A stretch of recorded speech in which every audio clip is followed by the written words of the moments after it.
Lorsque Jésus eut achevé tous ses discours, il dit à ses disciples, vous savez que la Pâque a lieu dans 2 jours et que le Fils de l'homme sera livré pour être crucifié. Alors les principaux sacrificateurs et les anciens du peuple se rassemblèrent dans la cour du souverain sacrificateur appelé Caïphe, et ils résolurent de se saisir de Jésus par ruse et de le faire mourir. Toutefois, ils disaient, pas en pleine fête, afin qu'il n'y ait pas de tumulte parmi le peuple. Comme Jésus était à Béthanie, dans la maison de Simon le lépreux, une femme s'approcha de lui. Elle tenait un vase d'albâtre plein d'un parfum de grand prix, et, pendant qu'il se trouvait à table, elle répandit le parfum sur sa tête. À cette vue, les disciples s'indignèrent et dirent, « À quoi bon cette perte? On aurait pu vendre ce parfum très cher et en donner le prix aux pauvres. » Jésus s'en aperçut et leur dit, « Pourquoi faites-vous de la peine à cette femme? Elle a accompli une bonne action à mon égard, car vous avez toujours les pauvres avec vous, mais moi, vous ne m'avez pas toujours. En répandant ce parfum sur mon corps, elle l'a fait pour ma sépulture. En vérité, je vous le dis, partout où cette bonne nouvelle sera prêchée dans le monde entier, on racontera aussi en mémoire de cette femme ce qu'elle a fait. » Alors l'un des 12, appelé Judas Iscariote, alla vers les principaux sacrificateurs et dit, « Que voulez-vous me donner, et je vous le livrerai. » Et ils lui payèrent 30 pièces d'argent. Depuis ce moment, il cherchait une occasion favorable pour livrer Jésus. Le premier jour des pains sans levain, les disciples vinrent dire à Jésus, « Où veux-tu que nous te préparions le repas de la Pâque? » Il répondit, « Allez à la ville chez un tel, et dites-lui, le Maître dit, « Mon temps est proche, c'est chez toi que je célébrerai la Pâque avec mes disciples. » Les disciples firent ce que Jésus leur avait ordonné, et ils préparèrent la Pâque. Le soir venu, il se mit à table avec les 12. Pendant qu'il mangeait, il dit, « En vérité, je vous le dis, l'un de vous me livrera. » Ils furent profondément attristés, et chacun se mit à lui dire, « Est-ce moi, Seigneur? » Il répondit, « Celui qui a mis avec moi la main dans le plat, c'est celui qui me livrera. Le Fils de l'homme s'en va selon ce qui est écrit de lui, mais malheur à cet homme-là, par qui le Fils de l'homme est livré.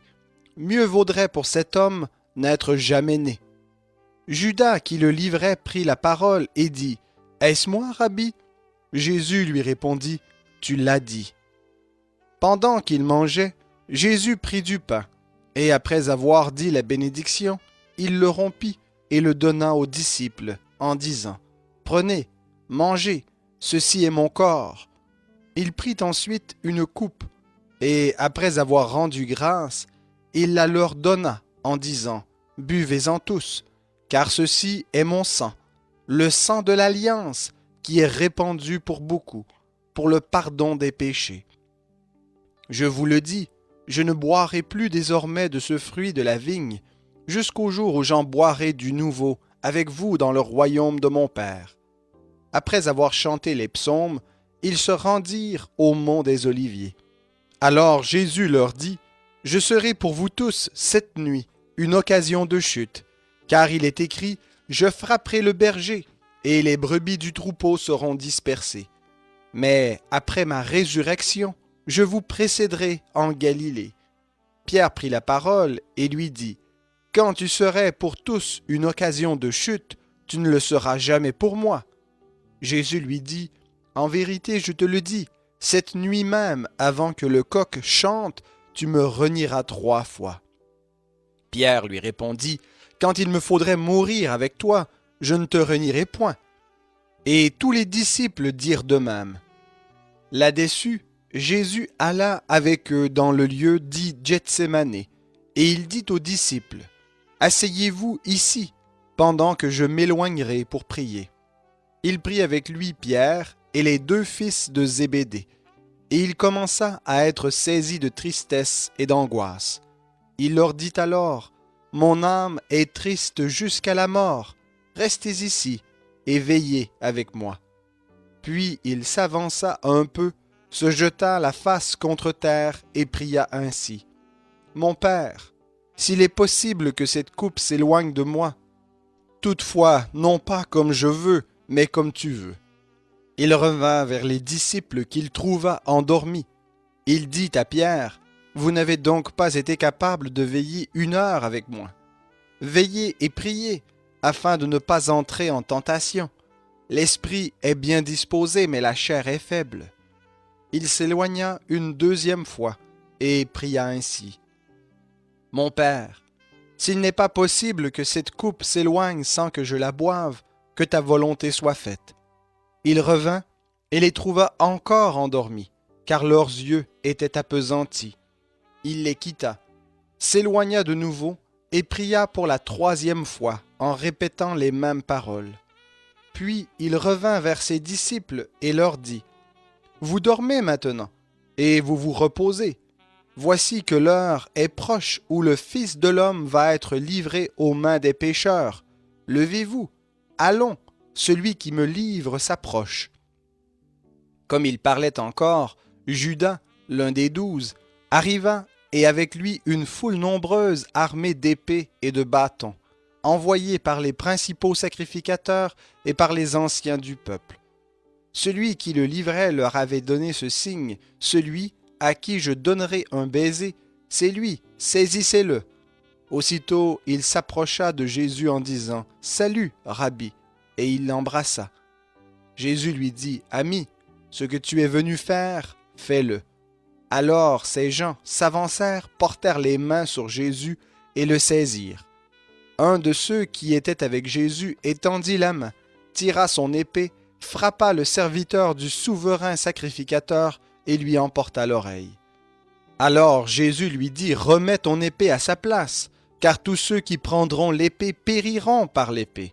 Penses-tu que je ne puisse pas invoquer mon Père qui me donnerait à l'instant plus de 12 légions d'anges? Comment donc s'accompliraient les Écritures, d'après lesquelles il doit en être ainsi? » À ce moment, Jésus dit à la foule, « Vous êtes venus comme après un brigand, avec des épées et des bâtons pour vous emparer de moi. J'étais tous les jours assis dans le temple. J'enseignais, et vous ne vous êtes pas saisis de moi.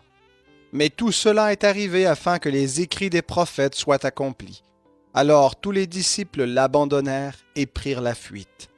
Ceux qui avaient saisi Jésus l'emmenèrent chez le souverain sacrificateur Caïphe, où les scribes et les anciens s'assemblèrent. Pierre le suivit de loin jusqu'à la cour du souverain sacrificateur, y entra et s'assit avec les gardes pour voir comment cela finirait. Les principaux sacrificateurs et tout le Sanhédrin cherchaient quelques faux témoignages contre Jésus pour le faire mourir. Mais ils n'en trouvèrent pas, quoique plusieurs faux témoins se soient présentés. Enfin, il en vint 2 qui dirent, « Celui-là a dit, je puis détruire le temple de Dieu et le rebâtir en 3 jours. » Le souverain sacrificateur se leva et lui dit, « Ne réponds-tu rien? De quoi témoigne-t-il contre toi? » Jésus garda le silence, et le souverain sacrificateur lui dit, « Je t'adjure par le Dieu vivant de nous dire si tu es le Christ, le Fils de Dieu. » Jésus lui répondit, « Tu l'as dit. De plus, je vous le déclare, vous verrez désormais le Fils de l'homme assis à la droite du Tout-Puissant et venant sur les nuées du ciel. » Alors le souverain sacrificateur déchira ses vêtements et dit, « Il a blasphémé! Qu'avons-nous encore besoin de témoins? Vous venez d'entendre son blasphème. Qu'en pensez-vous? » Ils répondirent, « Il est passible de mort. » Là-dessus, ils lui crachèrent au visage et lui donnèrent des coups de poing. D'autres le giflèrent en disant, « Christ, devine, dis-nous qui t'a frappé. » Cependant, Pierre était assis dehors, dans la cour. Une servante s'approcha et lui dit, « Toi aussi, tu étais avec Jésus le Galiléen. » Mais il le nia devant tous, disant, « Je ne sais ce que tu veux dire. » Comme il se dirigeait vers le porche, une autre le vit et dit à ceux qui se trouvaient là, « Celui-ci était avec Jésus de Nazareth. » Il le nia de nouveau, avec serment, « Je ne connais pas cet homme. » Peu après, ceux qui étaient là s'approchèrent et dirent à Pierre, Vraiment, tu es de ces gens-là. Ton langage te fait reconnaître. » Alors il se mit à faire des imprécations et à jurer. « Je ne connais pas cet homme. » Aussitôt, le coq chanta. Et Pierre se souvint de la parole que Jésus avait dite. « Avant que le coq chante, tu me renieras 3 fois. » Il sortit, et dehors il pleura amèrement.